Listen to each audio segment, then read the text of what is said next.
Hello दोस्तों, welcome back to YouTube channel RD classes. दोस्तों यहाँ पर बात करेंगे आपकी 69,000 शिक्षक भर्ती की। जी दोस्तों, जैसा कि हमने आप लोगों को बताया था कि आपको 69,000 शिक्षक भर्ती में सारी इन्फॉर्मेशन और सारी जो गाइडेंस आपको इस चैनल के माध्यम से मिलेगी। तो इससे पहले के वीडियो में हमने बोला था कि आपको 69,000 शिक्षक भर्ती में जो आपको 2 फाइलें और एक ओरिजिनल फाइल, 3 फाइलें मिनिमम आपको तैयार करनी ही है। ठीक है, तो जिनका सिलेक्शन हो जाएगा उनको तो और भी फाइलें 2 तैयार करनी होगी, लेकिन अभी हम बात करेंगे आपकी काउंसलिंग की। ठीक है, तो काउंसलिंग के लिए आपको 2 फाइलें तैयार करनी है, लेकिन ध्यान ये रखना है कि पहली और दूसरी फाइल पे एक नंबरिंग जरूर डालनी है। जैसा कि आप देख रहे होंगे, 1 नंबर की फाइल हमने यहाँ पे देख रहे हैं आप, ये फर्स्ट नंबर की फाइल है। ठीक है, और यहाँ पर हमने 2 फाइलें बनाई हुई हैं और ये सेकेंड नंबर की फाइल है। ये नंबरिंग लिखना बहुत जरूरी है। क्यों? क्योंकि जो फर्स्ट फाइल होती है वो मेन फाइल होती है और इसी फाइल में आपको ये जो लिफाफे हैं वो लगाने हैं, फोटो यहाँ पे लगाने हैं। ठीक है, क्योंकि मेन फाइल में आपको लगाना है, इसलिए नंबरिंग देना बहुत जरूरी है। दूसरी चीज, सबसे पहले आप इस पे लिखेंगे 69,000 शिक्षक भर्ती हेतु।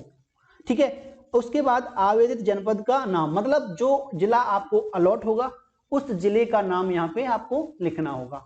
ठीक है, उसके बाद यहाँ पे आपको अपना रजिस्ट्रेशन नंबर भी लिखना है, लेकिन अगर आप चाहें तो सूची क्रमांक साइड में लिखें, अगर आप चाहते हो तो इसके नीचे भी लिख सकते हैं। ठीक है, ये सूची क्रमांक आपको वहीं से अवेलेबल होगा। बाकी का जनपद का नाम 31 तारीख के बाद आपको पता चल जाएगा कि आपको कौन से जनपद में आपको काउंसलिंग करानी है, मतलब कौन सा जनपद आपको अलॉट हुआ है। अगली बात करेंगे हम गुणांक की। नेक्स्ट आपको गुणांक भी लिखना है, यहाँ पे कितना आपका गुणांक बन रहा है, अपना नाम भी लिखना है, पिता का नाम ये भी लिखना है, अपनी जन्म तिथि भी लिखनी है। ठीक है, नेक्स्ट आपको अपना एड्रेस भी लिखना है। ठीक है, उसके बाद अपना मोबाइल नंबर लिखना है, आप चाहे तो मोबाइल नंबर नीचे लास्ट में भी कर सकते हैं। ठीक है, उसके बाद आपकी वर्ग या कैटेगरी, मतलब आप ओबीसी हैं, एससी हैं, जनरल हैं, तो जो भी हैं आप यहाँ पे अपनी कैटेगरी बताएंगे। उसके बाद विषय वर्ग, मतलब आपने साइंस से हैं, आर्ट से हैं, कॉमर्स से, जो मतलब जो भी आपका विषय वर्ग है वो यहाँ पे लिखना है। तो ये तो काम हो गया आपका फाइल का, पहली फाइल के सबसे ऊपर का। ठीक है, मेन पृष्ठ पर। लेकिन अगर आप ये लिखना नहीं चाहते तो आपको एक फॉर्म भी मैं बता रहा हूं, अगर आप वो इसको चिपका देंगे तब भी काम चल जाएगा और लिख देंगे तब भी ठीक है।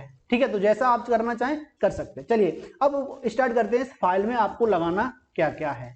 एक एक स्टेप ध्यान से देखिएगा, आपको वहां पे दिक्कत होगी, कोई चीजें आप लेके नहीं जाएंगे, लॉकडाउन चल रहा है, आपको वहां चीजें नहीं मिलेंगी तो आपको दिक्कत आएगी।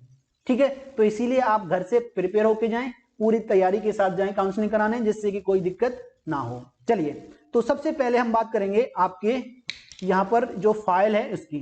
तो इस फाइल में आपने देखा कि जो लेफ्ट में इसका कवर है, उस जिस पर आपने ये नोट लिखा हुआ है, उसमें क्या करना है, आपको 2 लिफाफे लगाने हैं। जैसा कि आपने देखा था कि अयोध्या से आउट हुई थी विज्ञप्ति, उसमें लिखा हुआ था कि आपको लिफाफे लगाने हैं और उसके ऊपर एड्रेस नहीं लिखाना है, बिना एड्रेस के लगाने। अगर आपके जिले का इस तरह से आता है कि तो उस पर राइट एड्रेस लिखना, तो आप लिख भी सकते हैं, इसीलिए इस तरह से चिपकाएं, जिससे कि बाद में अगर आप एड्रेस लिखना चाहें तो आराम से इस पे लिख जाए। समझ रहे हैं मैं क्या कहना चाह रहा हूं? तो ये जो टिकट है, अब मेन चीज आ जाती है कितने कितने रुपए की लगनी है।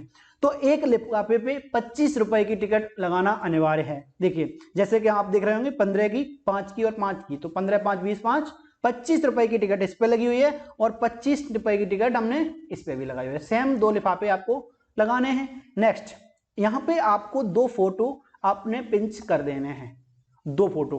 ठीक है, उसके बाद आपका काम आ जाता है इसमें अपने डॉक्यूमेंट्स सबमिट करने का, यानी लगाने का। तो डॉक्यूमेंट्स कैसे लगाएंगे?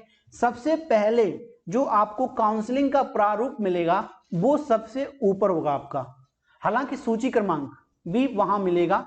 अगर आपको सूची क्रमांक वहां पे लिस्ट लगी हुई होगी, वो सूची क्रमांक आपको लिस्ट देख करके यहां से लिख लेंगे। ठीक है, तो यहां पर जब आप सूची क्रमांक लिख लेंगे तो फिर आपको जरूरत नहीं पड़ेगी वो लिस्ट चिपकाने की। नहीं तो आपको चाहे तो फोटो खींच के उसका पीडीएफ बना के भी चिपका सकते हैं, लेकिन जरूरत नहीं है, आप बस लिख देना। ठीक है, चलिए नेक्स्ट क्या आएगा? दूसरे नंबर पे देखिए, पहले आपको काउंसलिंग प्रारूप लगाना है, दूसरे नंबर पे आपको लगाना है अपना ड्राफ्ट।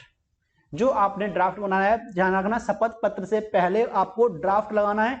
ड्राफ्ट का बात करें तो बहुत सारे बच्चे कह रहे हैं कहां से बनवा लें, तो कोई भी प्राइवेट सेक्टर बैंक नहीं होनी चाहिए, यानी राष्ट्रीयकृत बैंक, नेशनलाइज बैंक जितनी भी हैं, आप किसी भी बैंक से बनवा लीजिए, आपका चल जाएगा। ठीक है, बस इतना ध्यान रखना है कि वो प्राइवेट सेक्टर बैंक नहीं होनी चाहिए। चलिए नेक्स्ट, अगला आपको लगाना है अपना शपथ पत्र। ठीक है, शपथ पत्र लगाना है आपको। नेक्स्ट, तो शपथ पत्र में जो आपने बनवाया है 100 रुपीज वाला वो आप यहाँ पे लगा देंगे, सबमिट कर देंगे, ठीक है। नेक्स्ट, अब आपको लगवाना है अपना जो आपने डिस्ट्रिक्ट चॉइस फिलिंग की थी वो, ठीक है। अब यहाँ पे एक बात ध्यान रखना, बहुत सारे बच्चे ये कहेंगे कि जो हमने सुपर टेट के लिए आवेदन किया था वो लगाना है। वो लगाना नहीं है, वो साथ ले जाना है, वो लगता नहीं है। अगर वो जरूरत पड़ी तो वो देख सकता है आप पे है या नहीं है, तो इसीलिए वो इसके बाद आपको वो लगाना है जो आपने डिस्ट्रिक्ट चॉइस फिलिंग की थी, जैसा कि आप देख रहे होंगे यहाँ पे, ठीक है। ये डिस्ट्रिक्ट चॉइस फिलिंग है। इसके अलावा अगर हम बात करें तो इनको सेल्फ अटेस्टेड भी करना है, जैसा कि यहाँ पे आप देख रहे होंगे ये सेल्फ अटेस्टेड है, ठीक है। तो ये सेल्फ अटेस्टेड भी आपको करनी है। उसके बाद जब आप जिले वाली लगा देंगे, जो सारे अपने 75 जिले जितने भी आपने सबमिट भरे हुए हैं, उसके बाद आपको लगाना है अपने सुपर टेट का रिजल्ट।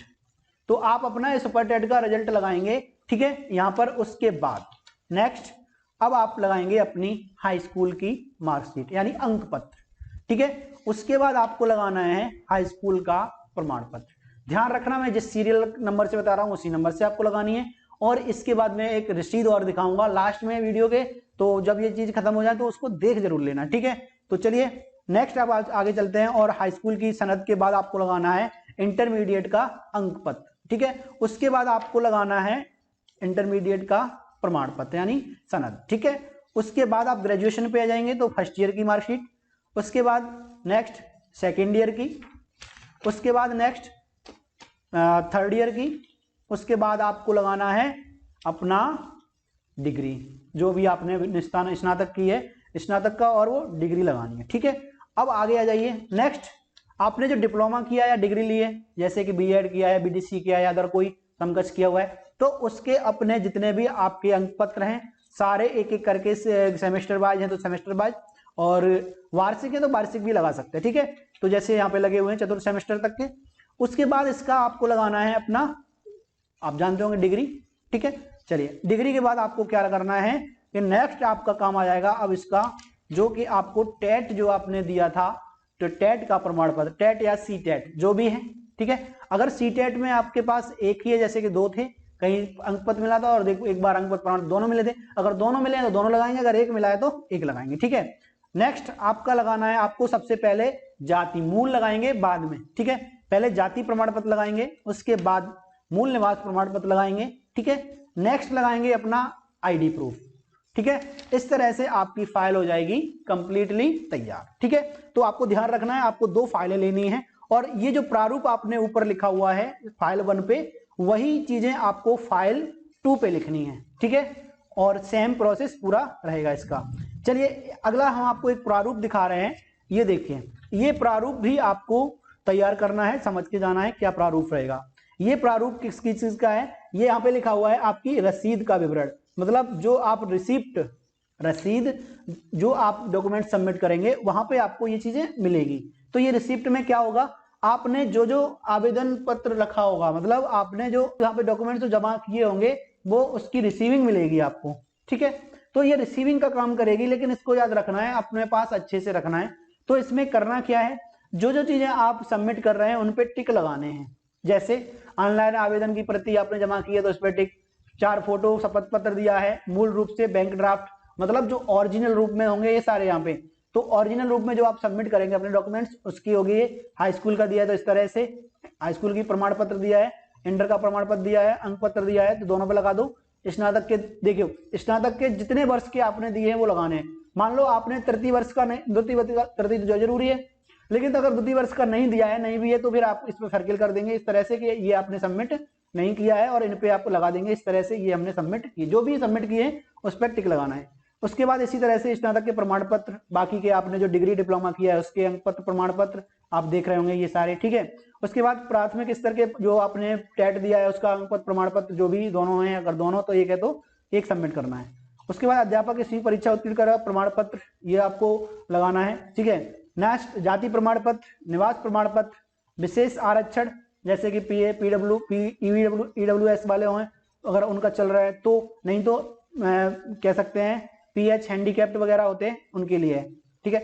फोटो आईडी तथा आधार कार्ड जो भी आपने जमा किया है, इनके अलावा कुछ जमा कर रहे हैं तो इनको काट के आप अपना यहाँ पे नोटिस कर देंगे कि क्या जमा किया है। इसके बाद जो आपके यहाँ पे जो सबमिट करेगा, जो रिसीविंग आपको देगा वो अपने साइन करके देगा यहाँ पे, ठीक है। उसके बाद यहाँ पे आपका नाम लिखा होगा, आपके हस्ताक्षर होंगे, पिता का नाम, स्थायी पता होगा, गुणांक होगा, चयन श्रेणी, आप किस श्रेणी से चयनित हो रहे हैं, जनरल में आपका सिलेक्शन हुआ है या ओबीसी से हुआ है, एससी एसटी जिससे हुआ है, यहाँ पे अपना मोबाइल नंबर लिख के ये भी आपको सबमिट करनी है, ठीक है दोस्तों। तो ये था आज का, बाकी का अब बचा हुआ है आपका ओरिजिनल डॉक्यूमेंट्स में कैसे क्या लगाएंगे।